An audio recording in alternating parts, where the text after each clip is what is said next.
Au dîner de Noël, mon père Armand a annoncé devant toute la famille, « Tu n'auras aucun héritage, tes frères le méritent. » J'ai hoché la tête, et j'ai continué à manger mon foie gras. Puis mon neveu Bastien s'est étouffé avec son téléphone, Tata Sidonie est sur la liste des milliardaires Forbes. Le silence s'est fait quand ils ont vu le montant. Mais avant d'en arriver là, avant le silence, avant les milliards, il y a eu la route. 6 heures de conduite. 6 heures sur la 20, à regarder la campagne française défiler sous une pluie fine de décembre. Je m'appelle Sidonie Blanchet, j'ai 35 ans, et je conduisais une Renault Clio de location, dont le moteur tout sautait à chaque montée. Ma Porsche Taycan, la vraie, était bien au chaud dans mon garage du 16e arrondissement, à Paris. Je retournais chez moi. Enfin, chez moi. Je retournais dans la grande maison en pierre de Sarlat-la-Canéda, en Dordogne, pour la première fois en 7 ans.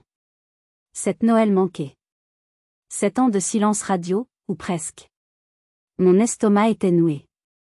Ce n'était pas le genre de nervosité joyeuse que l'on ressent avant de retrouver les siens. C'était de l'appréhension pure. Froide. Je n'étais pas revenue de mon plein gré. J'étais revenue parce que ma mère, Marthe, m'avait appelée la semaine précédente, en larmes. « Sidonie, s'il te plaît. Ton père, il est fatigué. Juste ce Noël. Fais-le pour moi. Une dernière fois. Une dernière fois. » Ces mots résonnaient. J'avais 35 ans et j'avais bâti un empire technologique sur les cendres de leur rejet. Je n'avais plus besoin de leur approbation. Je n'avais plus besoin de leur argent. Alors pourquoi est-ce que je tremblais en passant le panneau « Sarlat-la-Canéda » ? Je portais mon costume. Pas un tailleur cher, non. Un jean banal, un pull en cachemire simple, gris. Pas de bijoux, à l'exception de ma montre, que j'avais cachée sous ma manche. Je garais la Clio de location dans l'allée de gravier, à côté des grosses voitures allemandes de mes frères, Étienne et Sylvain. La maison était là, massive, illuminée, sentant déjà le feu de bois et le chapon qui rôtit. J'ai coupé le moteur. L'odeur du cognac, l'odeur de la distillerie familiale, semblait s'infiltrer même à travers les vitres fermées. L'odeur de l'héritage. L'héritage dont j'avais été exclu toute ma vie. Si vous regardez cette vidéo en ce moment, si mon histoire commence à vous parler, s'il vous plaît, cliquez sur le bouton « J'aime » et abonnez-vous. J'ai besoin de votre soutien. Dites-moi dans les commentaires depuis quelle ville ou quel pays vous m'écoutez en ce moment, et quelle heure il est chez vous. Savoir que je ne suis pas seule m'aide à continuer. Je suis restée assise dans la voiture pendant une minute entière. Je rassemblais mes forces. J'étais revenue, non pas en tant que fille, mais en tant qu'étrangère. Une étrangère avec un secret de 2,8 milliards d'euros. J'ai pris une grande inspiration et j'ai ouvert la portière. J'étais prête. Mais je ne savais pas encore à quel point cette nuit allait détruire tout ce que nous pensions savoir sur notre famille. Pour comprendre ce qui s'est passé ce soir-là, vous devez comprendre d'où je viens. Je viens de Sarlat. Une ville magnifique, médiévale, mais où les traditions sont aussi dures que la pierre de nos maisons. Et notre tradition, c'était la distillerie Blanchet. Mon père, Armand, régnait sur cette distillerie comme un roi sur son royaume. Il l'avait hérité de son père, qu'il avait hérité du sien. Le cognac Blanchet n'était pas juste un produit, c'était un patrimoine. Un mot qu'il utilisait toutes les 5 minutes. Le patrimoine, c'est tout ce qui compte. Dans ce royaume, les rôles étaient clairs. Étienne, mon frère aîné de 3 ans, était l'héritier désigné. Froid, calculateur, il avait le sens des chiffres. Sylvain, mon cadet de 2 ans, était le bras droit, le charmeur, celui qui s'occupait des relations publiques. Et puis il y avait moi. La fille. Dès mon plus jeune âge, le message était clair. Pendant que mes frères apprenaient à goûter le cognac, à inspecter les fûts de chêne, on m'apprenait à tenir une maison. Le cognac, c'est une affaire d'homme, Sidonie, me disait mon père quand j'essayais de me faufiler dans le bureau. Toi, tu devrais te concentrer sur l'apprentissage de la cuisine, pour trouver un bon mari ici en Dordogne. Ce n'était pas de la méchanceté pure. Du moins, je ne le crois pas. C'était pire. C'était une conviction. Pour lui, le monde était ainsi fait. Les hommes géraient le patrimoine. Les femmes géraient la maison. Ma mère, Marthe, était la preuve vivante de cette philosophie. Une femme douce, effacée, qui passait ses journées à organiser les dîners, à s'assurer que les chemises de mon père étaient parfaitement repassées. Elle me lançait des regards pleins de pitié, mais jamais, au grand jamais, elle n'élevait la voix contre lui. Sylvain, mon frère cadet, était différent. Il avait eu un enfant très jeune, à 17 ans. Bastien, mon neveu. Ce bébé avait brisé ses propres rêves de devenir musicien à Paris. Mon père avait utilisé cette responsabilité pour l'enchaîner à la distillerie. Parfois, je voyais dans le regard de Sylvain une sorte de jalousie triste envers moi. J'étais la seule qui envisageait de partir. Mon refuge, c'était l'école. Surtout le cours d'informatique, une nouveauté dans notre petit lycée de campagne. Pendant que mes frères allaient au dîner d'affaires avec mon père, moi je restais tard, à apprendre à coder. J'étais douée. Terriblement douée. Et une professeure, Madame Couturier, l'a remarqué. Elle a été la première personne, en dehors de ma mère, à voir quelque chose en moi. Ne les laisse pas t'éteindre, Sidonie, m'a-t-elle dit un jour. Ce que tu as là, dans ta tête, c'est plus puissant que toutes leurs barriques de cognac. Elle m'a parlé de Paris. Elle m'a parlé d'un endroit appelé École 42, une école de programmation révolutionnaire fondée par Xavier Niel. Gratuite. Basée sur le mérite. Ce mot est devenu mon obsession. Paris. Quand j'ai annoncé mon admission à table, un soir de mes 18 ans, il y a eu un long silence. Étienne a ricané. Mon père a posé sa fourchette. Paris? Pour faire quoi? Jouer sur des ordinateurs? C'est absurde. C'est l'avenir, papa. C'est gratuit. Il a eu un sourire méprisant. Ce qui est bon n'est jamais gratuit. Tes frères vont à Kedge, à Bordeaux. Une vraie école de commerce, pour apprendre à gérer le patrimoine. Toi, tu vas perdre ton temps. Il a refusé de me donner un centime pour le loyer à Paris. C'est un caprice. Pas une carrière.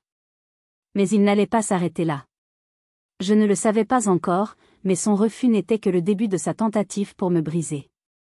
Le refus de mon père a été dur. Mais j'étais déterminée. Si l'école était gratuite, je trouverais bien un moyen de payer un loyer. Madame Couturier m'a aidé à monter un dossier pour un prêt d'honneur étudiant. Une petite somme, juste assez pour payer une chambre de bonne et manger des pâtes pendant la première année. Ma demande a été acceptée. J'étais folle de joie. J'ai fait mes valises, un seul sac. J'étais prête à partir. Une semaine avant mon départ pour Paris, j'ai reçu une lettre. Une lettre froide, administrative. Le prêt d'honneur était annulé. Suite à un réexamen de votre dossier et de votre situation familiale. J'étais anéantie. Situation familiale? Qu'est-ce que cela voulait dire? J'ai appelé mon père. J'étais en larmes. Papa, ils ont annulé mon prêt. Je ne comprends pas. Sa voix était froide, détachée. Je te l'avais dit, Sidonie. C'est un signe. Ton avenir n'est pas à Paris. Il est ici. Ce n'est que des années plus tard que j'ai appris la vérité. J'ai appris que le président de la commission des prêts de notre région était un vieil ami de chasse de mon père. Un seul appel téléphonique avait suffi. Ma fille est un peu écervelée, avait-il dit. Elle est instable, pas fiable pour un prêt. Elle a besoin de rester ici, sous ma supervision. Il ne m'avait pas seulement refusé son aide. Il m'avait activement saboté. Il avait utilisé son influence pour me couper les vivres, pour me forcer à rester. Cette nuit-là, quelque chose en moi s'est brisé. La tristesse s'est transformée en une rage froide. Très bien. S'il voulait la guerre, il l'aurait. J'ai pris le peu d'argent que j'avais économisé en faisant des petits boulots d'été. J'ai acheté un billet de train aller simple pour Paris. Je ne lui ai pas dit au revoir. Les premières années à Paris ont été un enfer. Un véritable enfer. J'ai trouvé une chambre de bonne, de 9 mètres carrés, au 7e étage sans ascenseur, avec les toilettes sur le palier. L'école 42 était incroyable, mais exigeante. Je codais la journée, et la nuit, je travaillais. J'étais serveuse dans une brasserie bruyante près de la gare de l'Est. Je rentrais à 2 heures du matin, les pieds en sang, pour dormir 4 heures avant de retourner à l'école. J'ai mangé des pâtes au beurre pendant 2 ans. J'ai rapiécé mes seuls vêtements. J'ai pleuré de fatigue et de solitude dans mon lit minuscule. Plusieurs fois, j'ai failli abandonner, ravaler ma fierté et appeler Sarla. Mais l'image du visage suffisant de mon père, l'image de la lettre d'annulation du prêt, me retenait. Ma rage est devenue mon carburant. Je n'apprenais plus seulement à coder. J'apprenais à survivre. J'apprenais à être plus intelligente, plus rapide, plus impitoyable que n'importe qui d'autre. Pendant ce temps, j'avais des nouvelles de Sarla par ma mère. Étienne avait un nouveau bureau. Sylvain avait une nouvelle voiture de fonction. La distillerie Blanchet prospérait. J'ai obtenu mon diplôme de l'école 42 avec les honneurs. J'ai été immédiatement embauché par une start-up de la tech. J'ai commencé à gagner ma vie. Puis j'ai eu une idée. Une idée qui liait ce nouveau monde, le mien, à l'ancien, le leur. Une idée qui allait, ironiquement, faire de moi une experte dans leur propre domaine. Mais la vraie bataille ne faisait que commencer. La prochaine fois que je verrais ma famille, ce serait pour la pire humiliation de ma vie. Et cette humiliation planterait la graine de ma future fortune. J'avais 28 ans. C'était il y a 7 ans. J'avais quitté mon emploi salarié pour fonder ma propre entreprise, Clarté AI. L'idée était née de ma frustration. Je voyais le monde de la viticulture, le monde de mon père, gérer des millions d'euros en se basant sur l'instinct. Sur la tradition. Mon idée était simple, utiliser des drones et l'intelligence artificielle pour analyser les vignobles. Détecter les maladies, comme le mildiou, des semaines avant que l'œil humain ne puisse les voir. Optimiser l'irrigation. Prédire les rendements. Mais Clarté AI était en train de mourir. J'avais épuisé mes économies. Mes 2 premiers employés travaillaient gratuitement depuis 1 mois. J'étais à bout. Et puis, mon père a eu 60 ans. Ma mère m'a supplié de venir. Juste pour le week-end. J'ai ravalé ma fierté. J'ai pris le train pour Sarlat. Peut-être, me disais-je, peut-être que s'il voyait que j'avais bâti quelque chose de concret, quelque chose qui pouvait aider son propre monde, il pourrait m'aider. J'ai attendu la fin du dîner d'anniversaire. J'étais terrifiée. J'ai présenté mon projet. J'ai montré les graphiques sur mon ordinateur portable. J'ai expliqué comment je pouvais augmenter les rendements de 15%. Papa, dis-je, la voix tremblante. Je n'ai pas besoin d'un cadeau. J'ai besoin d'un prêt. Un investissement. Je suis sur le point de signer avec un grand domaine à Bordeaux, mais j'ai besoin de trésorerie pour tenir 2 mois de plus. Il y a eu un long silence. Étienne, mon frère aîné, a éclaté de rire. Un rire sec et méprisant. Tu te moques de nous, petite sœur? Des drones? De l'intelligence artificielle? Papa n'a pas besoin de tes jouets. On sait comment faire du cognac, merci. J'ai regardé mon père. Il a posé sa fourchette. Il s'est essuyé la bouche. Sidonie, dit-il, d'une voix lasse. Je suis fatigué de tes caprices. Tu as 28 ans. Il est temps d'arrêter de jouer à la marchande à Paris. Il a continué. Je vais te faire une dernière offre. Une vraie. Laisse tomber ce projet ridicule. Reviens à Sarlat. Notre comptable part à la retraite. Le poste est à toi. J'ai attendu. 1800 € par mois. C'est une offre généreuse. Tu seras logé ici. Tu pourras aider ta mère. C'est une vraie vie, Sidonie. Prends-la, ou laisse-la. 1800 €. Ce n'était pas une offre d'emploi. C'était une cage. C'était le prix de ma reddition. Il ne voulait pas que je réussisse. Il voulait que j'échoue, pour pouvoir me sauver et me ramener sous son contrôle. Mes joues brûlaient. J'ai regardé ma mère, qui fixait son assiette. J'ai regardé Sylvain, qui détournait le regard. J'ai regardé Étienne, qui souriait, triomphant. J'ai fermé mon ordinateur portable. Lentement. Non merci, papa, ai-je dit, d'une voix que je ne me connaissais pas, plate et froide comme l'acier. Je me suis levée. Joyeux anniversaire. Je suis partie. J'ai pris le premier train pour Paris le lendemain matin à l'aube. Et je n'ai jamais regardé en arrière. Ce soir-là, dans le train qui me ramenait à Paris, j'ai pleuré de rage. J'étais humiliée. J'étais ruinée. Honnêtement, que feriez-vous à ma place? Accepteriez-vous l'humiliation pour la sécurité de ces 1800 €? Ou risqueriez-vous tout, y compris de vous retrouver à la rue, pour votre fierté? Dites-moi dans les commentaires ce que vous auriez fait. Cette humiliation a été ma révélation. C'était fini. Je ne leur demanderai plus jamais rien. Si je devais manger des pierres, je les mangerais. Mais je ne reviendrai jamais. Ce fut la dernière fois qu'ils m'ont vue en 7 ans. Et maintenant, 7 ans plus tard, j'étais de retour. Non pas en demandeuse, mais en conquérante. Mais j'ignorais qu'Étienne, lui aussi, avait un secret.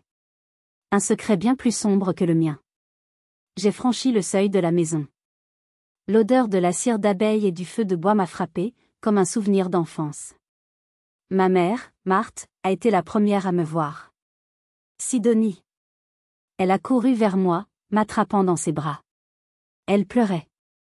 Tu es venue. Tu es vraiment venue. Je l'ai serrée contre moi, sentant sa fragilité. Puis le reste de la famille est apparu.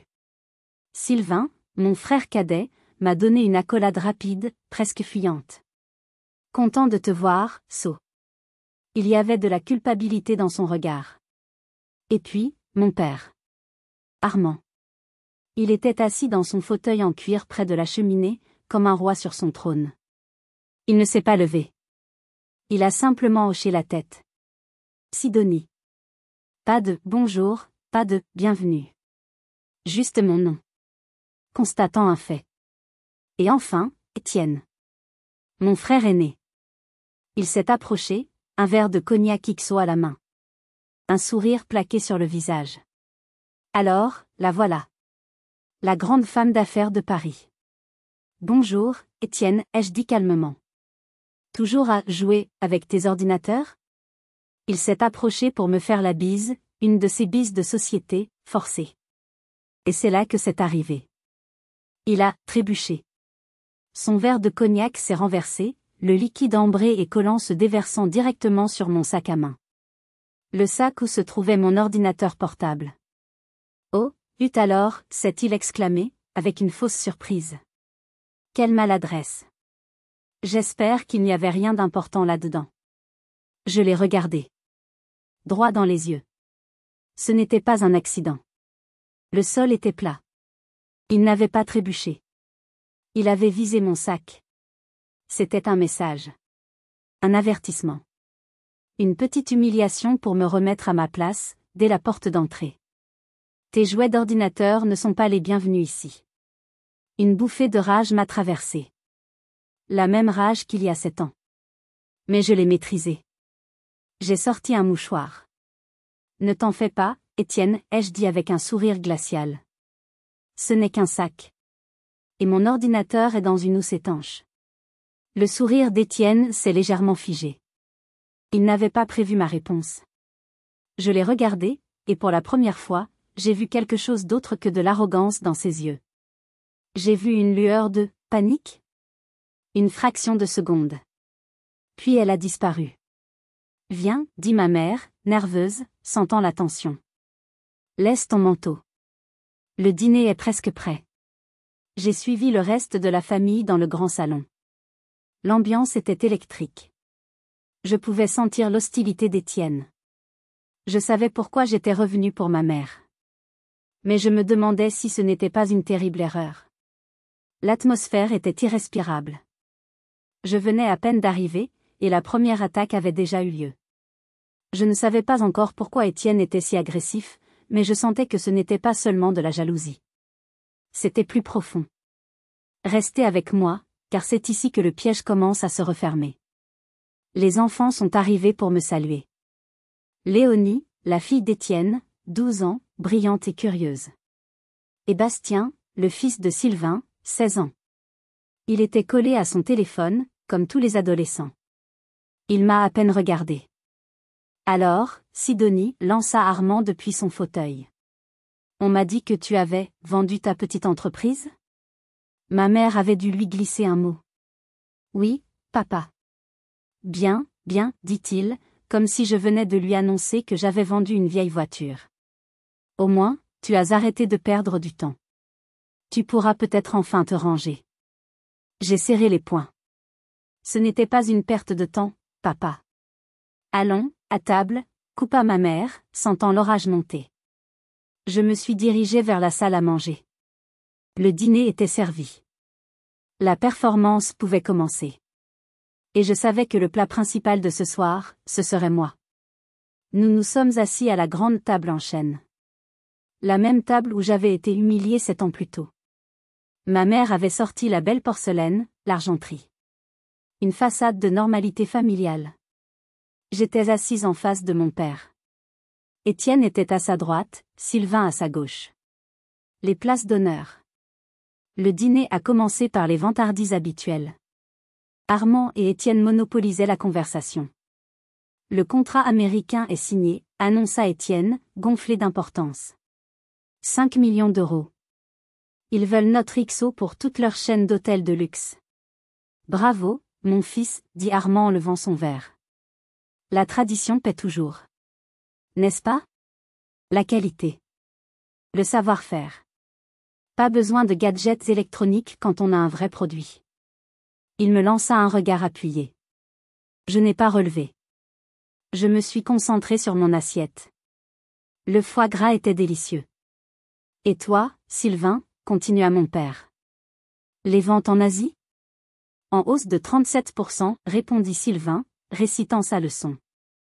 Le marché chinois est très demandeur de notre marque. Excellent.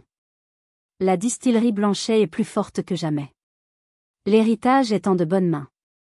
Je me sentais invisible. Ou plutôt, j'étais le public non désiré de leur pièce de théâtre. J'ai essayé de parler aux enfants. Léonie était curieuse. Tata Sidonie, c'est vrai que tu travailles avec des robots? Pas exactement, ma chérie. Avec des drones, et de l'intelligence artificielle. C'est quoi? Léonie, ne dérange pas ta tante avec tes questions, la coupa Étienne. Mange ton chapon. Bastien, lui, était toujours sur son téléphone. Il tapotait frénétiquement sur son écran, l'air absorbé. Bastien. Pose ce téléphone, ordonna Sylvain. Désolé, papa. Je lis un truc. Sur la tech. Ma tante, la sœur de ma mère, s'est tournée vers moi. Alors, Sidonie, qu'est-ce que tu vas faire, maintenant que tu as vendu ta petite affaire? Tu vas revenir à Sarlat? Tous les regards se sont tournés vers moi. Le silence s'est fait. Je ne sais pas encore, tante Hélène. Je travaille sur de nouveaux projets. Des projets, ricana Étienne. Pendant ce temps, nous, on gère une entreprise qui pèse des millions. Une vraie entreprise. Qui fait vivre des familles dans la région. Étienne, ça suffit, dit ma mère, faiblement. Non, Marthe. Il a raison, dit mon père. Sa voix était soudainement devenue grave. Il s'est levé. Il a tapoté son verre avec son couteau. Le silence est devenu total. Même Bastien a levé les yeux de son téléphone. J'ai une annonce importante à faire, dit mon père. Une annonce concernant l'avenir de notre patrimoine. Mon cœur s'est mis à battre plus fort. Je savais ce qui allait arriver. Il n'allait pas me rater. Il avait attendu d'avoir tout le monde à table. Il avait attendu Noël. C'était sa mise en scène. Il m'a regardé. Son regard était froid, dénué de toute affection. Comme vous le savez, j'approche de la retraite, commença-t-il. Il est temps de formaliser la succession. J'ai pris une gorgée d'eau. Le verre tremblait légèrement dans ma main. Je n'allais pas lui donner la satisfaction de me voir flancher. Pas cette fois. Armand se tenait droit, au bout de la table. Un patriarche rendant son jugement. La distillerie Blanchet est l'œuvre de notre famille depuis 4 générations, dit-il d'une voix solennelle. Et elle doit être protégée. Elle doit être confiée à ceux qui ont consacré leur vie à la faire prospérer. Il posa une main sur l'épaule d'Étienne. Étienne deviendra le président-directeur général de Blanchet et Fils. Puis sur l'épaule de Sylvain. Sylvain sera le directeur commercial et du développement. Des applaudissements polis retentirent. Les épouses de mes frères souriaient fièrement. Ensemble, continua mon père, ils hériteront de la totalité des parts de l'entreprise.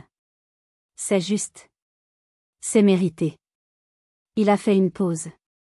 Et puis, il s'est tourné vers moi. Tous les visages se sont tournés vers moi. La pièce était si silencieuse que j'entendais le tic-tac de la vieille horloge comtoise. Concernant le reste du patrimoine familial, dit-il, la maison, les terres, les placements, j'ai également pris ma décision. J'ai fait modifier mon testament la semaine dernière. Il m'a regardé. Droit dans les yeux. Sans ciller. Étienne et Sylvain hériteront de l'intégralité de mes biens. En parts égales. Il a marqué une nouvelle pause, laissant ses mots s'installer. Puis, le coup de grâce. Sidonie. Il a prononcé mon nom comme une sentence. Tu n'auras rien. Rien. Le mot est tombé au milieu de la table comme une pierre. Tu as choisi ta propre voie, il y a bien longtemps. Tu as tourné le dos à ta famille, à nos valeurs, à notre patrimoine. Tu as fait ton choix. J'ai fait le mien. Tu n'auras aucun héritage.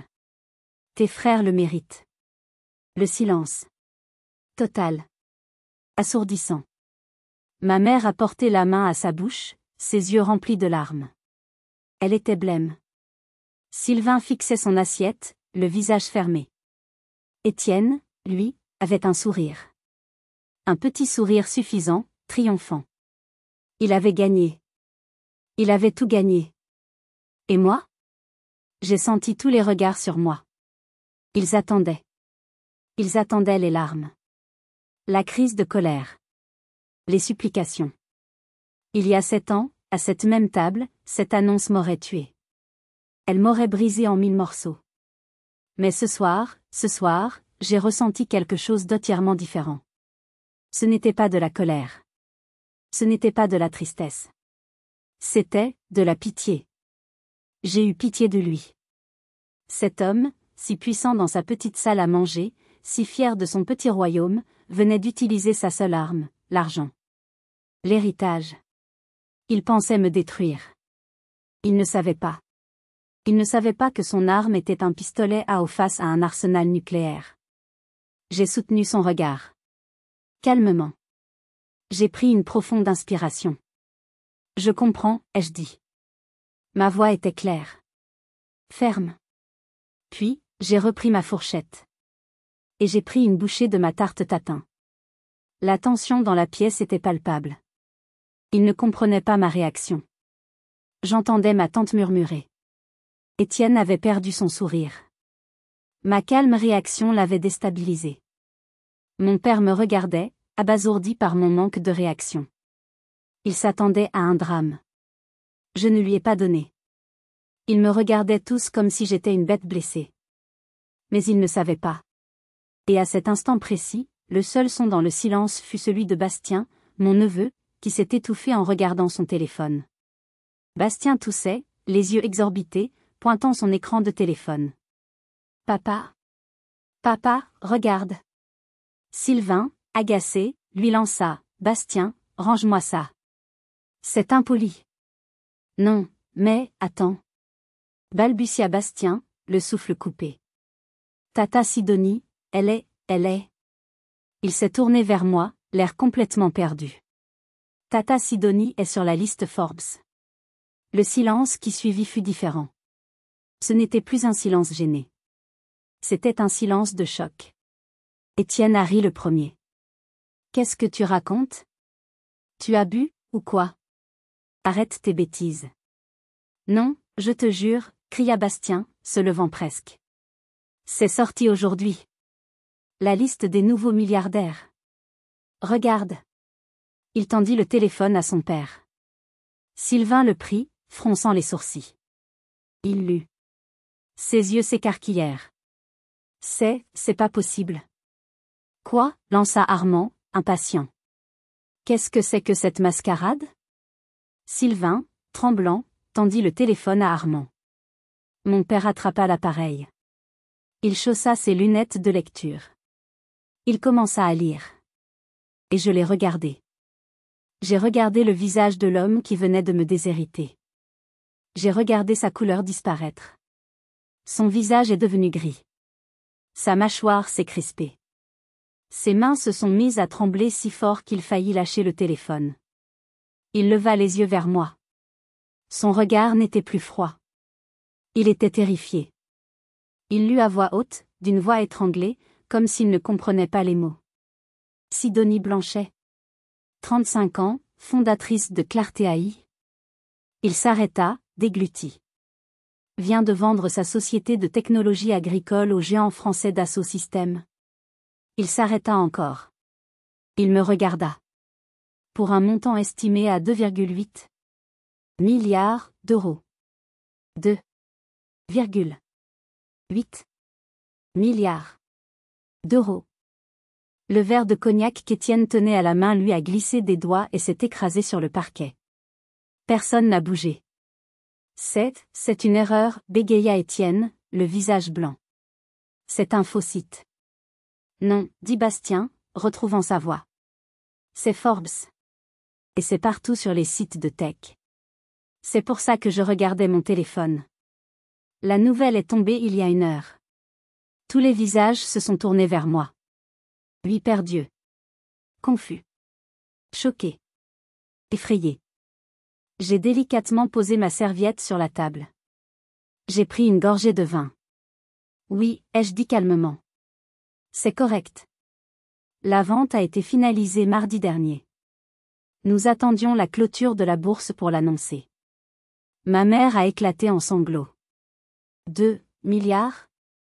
Qu'est-ce que ça fait, ton truc? Demanda Armand, la voix brisée. Clarté AI, expliquai-je, comme si je parlais à des enfants. Utilise des drones et l'IA pour analyser les vignobles. Elle détecte le mildiou et les autres maladies 3 semaines avant l'œil humain. Elle sauve les récoltes. Elle sauve des millions d'euros aux vignobles de Bordeaux, de Bourgogne et de Champagne. Je fis une pause. C'est le jouet dont parlait Étienne. Le caprice pour lequel tu m'as offert 1 800 € par mois. Le visage de mon père s'est décomposé. L'arrogance avait disparu. L'humiliation qu'il avait voulu m'infliger venait de lui revenir en pleine figure, multipliée par 1 milliard. Mais le choc sur le visage d'Étienne n'était pas de la jalousie. C'était autre chose. C'était de la pure, de l'abjecte terreur. Et j'allais bientôt comprendre pourquoi. Si vous êtes arrivé jusqu'ici, laissez un commentaire pour nous dire ce que vous auriez fait à la place d'OP. Vous pouvez aussi écrire simplement le chiffre 1 pour montrer que vous suivez encore. Et dites-nous, vous regardez cette histoire depuis quelle région ou quel pays? Le reste du dîner fut un chaos silencieux. Personne ne parlait. Ma mère pleurait doucement. Mon père s'est levé, lourdement, et s'est dirigé vers son bureau sans un mot. Quelques minutes plus tard, il m'a fait appeler. Je suis entré dans le bureau. L'odeur de cuir et de vieux cognac. Il était assis derrière son grand bureau, mais il semblait minuscule. Le patriarche avait disparu. Il ne m'a pas regardé. Il fixait un poing sur son tapis. Pourquoi? C'était tout ce qu'il a dit. Un mot. Pourquoi quoi, papa? Pourquoi tu n'as rien dit? Tu m'as laissé dire, ça. Dire quoi? Que je n'aurais rien? J'ai l'habitude. Tu me le dis depuis 35 ans. Ce n'est pas ce que je... Il leva les yeux. Il était perdu. Je ne comprends pas. 2 milliards. Comment c'est possible? Sans terre? Sans usine? Sans patrimoine? Et j'ai compris. J'ai compris l'étendue de son aveuglement. Mon père, l'homme du concret, ne pouvait pas comprendre qu'on puisse créer de la richesse à partir de rien. À partir d'une idée. Mon monde était invisible pour lui. Mon succès était un blasphème. L'argent n'a jamais été le problème, papa. C'est le respect. Et ce soir, tu as prouvé que tu n'en avais aucun pour moi. Que je vaille 0 ou 3 milliards, dans ta tête, je suis toujours la petite fille qui ne mérite pas l'héritage. Il n'a pas répondu. Il n'a pas dit « pardon ». Il était trop fier, trop brisé. Je suis sortie du bureau. Et c'est là qu'Étienne m'attendait. Il m'a attrapé par le bras. Son visage n'était plus blanc, il était vert. Il transpirait. Sidonie. Sidonie, il faut que tu m'aides. L'arrogance avait disparu. C'était un homme aux abois. Lâche-moi, Étienne.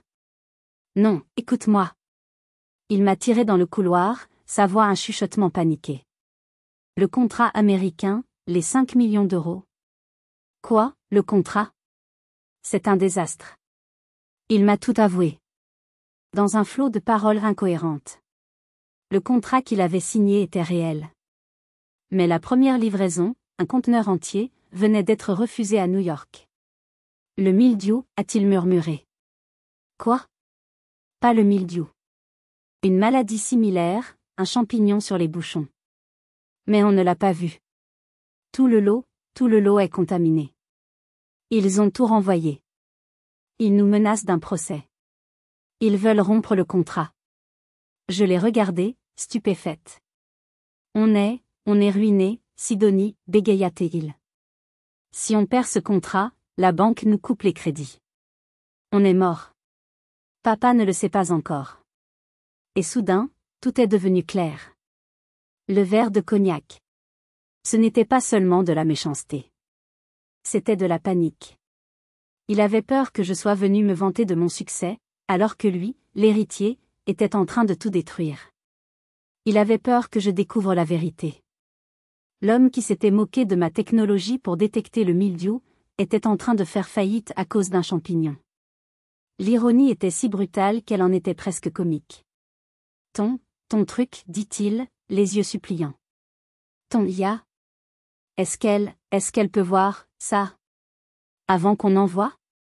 Il m'avait humilié toute sa vie. Il avait essayé de détruire mon ordinateur 2 heures plus tôt. Et maintenant, il me suppliait de sauver son héritage. Je l'ai regardé. J'avais le pouvoir de le détruire. Un mot au père, et c'était fini pour lui. Que allais-je faire? J'ai laissé Étienne dans le couloir, tremblant, sans lui donner de réponse. J'avais besoin d'air. Je me sentais étouffée par les secrets et les mensonges de cette maison. Je suis allée dans la cuisine. Ma mère était là, assise seule dans le noir, pleurant silencieusement. Quand elle m'a vue, elle s'est levée et m'a prise dans ses bras. Pardonne-moi, Sidonie, a-t-elle sangloté. Pardonne-moi. J'ai été si faible. J'aurais dû le défendre. J'aurais dû me battre pour toi. Je sais, maman. Non, tu ne sais pas, dit-elle en s'écartant. Elle essuya ses larmes. Je n'ai pas été seulement faible. Elle est allée vers un vieux buffet, a sorti une boîte en fer. Quand tu es parti, il y a 7 ans, après cette histoire de prêt. J'ai compris que ton père ne t'aiderait jamais. Il voulait te briser. Elle a ouvert la boîte. Elle était pleine de vieux papiers. Ceci, dit-elle en sortant un relevé bancaire jauni, c'est ma dot. L'argent de mes parents. Ton père n'y a jamais touché, c'était mon argent de poche, point. Il y a 5 ans, continua-t-elle, la voix tremblante mais fière, j'ai lu un article sur un petit fonds d'investissement parisien qui misait sur les startups, agritech. Et j'ai vu que ta société, Clarté AI, était dans leur portefeuille. C'était juste avant que tu ne lèves des fonds plus importants. Elle m'a regardé. J'ai pris toute ma dot, Sidonie. Tout ce que j'avais. Et je l'ai secrètement investi dans ce fonds. Je leur ai dit de parier sur toi. J'étais sans voix. Ma propre mère. Ma mère silencieuse et effacée avait été l'un de mes premiers investisseurs, en secret. Je ne comprenais rien à tes ordinateurs, dit-elle en souriant à travers ses larmes. Mais j'ai toujours cru en toi. Je l'ai serré dans mes bras, pleurant pour la première fois de la soirée. Ce n'étaient pas des larmes de rage. C'étaient des larmes de gratitude. Plus tard dans la soirée, Sylvain m'a trouvée. Il était mort de honte. Sidonie, je suis un lâche. J'ai toujours su qu'Étienne et papa étaient injustes. Mais j'avais trop peur de perdre ma place, mon confort. J'étais jaloux. Pas de ton argent. J'étais jaloux de ton courage. Tu es parti. Moi, je suis resté. C'était la première conversation honnête que j'avais eue avec mon frère en 20 ans. J'ai passé le reste de la soirée avec les enfants. J'ai promis à Bastien, fou de joie, un stage d'été dans ma nouvelle division chez Dassault Systèmes, à Station F. J'ai installé un logiciel de codage pour Léonie sur sa tablette et je lui ai promis de lui faire du mentorat à distance. La soirée s'est terminée dans une atmosphère étrange. Ma mère m'avait financé en secret. Mon frère aîné, l'héritier, était ruiné et me suppliait. Mon père était brisé, son monde à l'envers. L'argent avait tout révélé. Il avait agi comme un acide, rongeant la façade pour montrer la vérité en dessous. La guérison, elle, allait prendre beaucoup plus de temps. 1 an plus tard. Noël. Cette fois, j'ai conduit ma Porsche Taycan depuis Paris. Je ne me cachais plus. Je l'ai garée fièrement dans l'allée. L'atmosphère était différente. Mon amie et ancienne COO, directrice des opérations, de Clarté AI était avec moi. Je l'avais invitée. Bastien a couru dehors pour voir la voiture. Léonie m'a sauté dans les bras, me parlant de l'application qu'elle avait commencé à coder. Le dîner était plus calme cette année. Moins de vantardise. Mon père, Armand, n'était pas assis au bout de la table. Il était assis au milieu, à côté de ma mère. Étienne était là. Il était plus mince, plus silencieux. Après le plat principal, mon père s'est levé. Mais son discours fut très différent. L'année dernière, commença-t-il, la voix humble, j'ai beaucoup appris. J'ai appris que le patrimoine, ce n'est pas seulement ce qu'on possède. C'est ce qu'on construit. Et parfois, c'est ce qu'on laisse partir. Il a annoncé qu'il prenait officiellement sa retraite. Mais la distillerie Blanchet ne va pas seulement continuer, dit-il. Elle va changer. Il a annoncé la création du Fonds Blanchet pour l'innovation agritech. Un fonds pour aider les jeunes startups de la région qui, comme Clarté AI, liaient la technologie et le terroir. Et ce fonds, dit-il avec un regard vers ma mère, sera présidé par la personne la plus intelligente et la plus patiente que je connaisse. Ma femme, Marthe. Ma mère a rougi, sous les applaudissements stupéfaits de la famille. Elle avait trouvé sa voie. Plus tard, j'ai parlé à Étienne. Notre relation n'était pas chaleureuse. Elle ne le serait probablement jamais. C'était une relation professionnelle. J'avais accepté de l'aider. J'avais installé le système Clarté AI dans la distillerie, à prix coûtant. Pas gratuitement. Il devait payer. Il devait apprendre la valeur de la technologie. Il avait réussi à sauver le contrat américain. Il dirigeait l'entreprise, seul maintenant. Et il y avait un nouveau respect dans son regard. Il ne me voyait plus comme ça, petite sœur. Il me voyait comme une partenaire stratégique. Mon père est venu me voir près de la cheminée. Je n'ai jamais dit pardon, Sidonie. Je ne sais pas comment faire. Je sais, papa. Mais ce fonds, c'est ma façon d'essayer. Le vrai patrimoine, dit-il, en me regardant enfin, ce n'est pas de retenir ses enfants. C'est de savoir quand les laisser s'envoler. Et d'être fier de la hauteur qu'ils atteignent. Ce n'était pas une fin de conte de fées. Ce n'était pas une famille parfaite, soudainement guérie. C'était une famille brisée, qui essayait, maladroitement, de recoller les morceaux. C'était le début fragile de quelque chose de réel. En regardant ma famille ce soir-là, ma mère donnant des directives, mon père écoutant, Étienne discutant technique avec Bastien, j'ai compris quelque chose d'important. La richesse n'a pas résolu mes problèmes. L'argent n'achète ni l'amour, ni le respect. L'argent a seulement agi comme un projecteur. Il a illuminé les fissures qui étaient là depuis toujours. Il a forcé tout le monde à arrêter de jouer la comédie. La richesse a ouvert la porte. Mais c'est l'honnêteté, la vulnérabilité, et la volonté de changer qui nous ont permis de la franchir. Ma valeur n'a jamais été déterminée par le testament de mon père. Ni par le montant sur la liste Forbes. Ma valeur, je l'avais construite moi-même, dans une chambre de 9 mètres carrés, en pleurant sur mon clavier, en refusant d'abandonner. Si vous regardez cette vidéo et que vous avez vécu, ou vivez en ce moment, une dynamique familiale où votre valeur est remise en question, où vos rêves sont méprisés. J'espère que mon histoire vous apporte un peu de réconfort. Rappelez-vous que la validation la plus importante est celle qui vient de l'intérieur. Avez-vous déjà dû prouver votre valeur à des membres de votre famille qui doutaient de vous? Avez-vous déjà dû choisir entre la sécurité d'un héritage et la liberté de suivre votre propre chemin? Partagez vos expériences dans les commentaires ci-dessous. Je lis chacun d'entre eux. Et si cette histoire a résonné en vous, si elle vous a touché, merci de cliquer sur « J'aime », de vous abonner à la chaîne, et de la partager avec quelqu'un qui a peut-être besoin d'entendre qu'il n'est pas seul. Merci de m'avoir écouté. Et n'oubliez pas, votre valeur, c'est vous qui la définissez. Personne d'autre.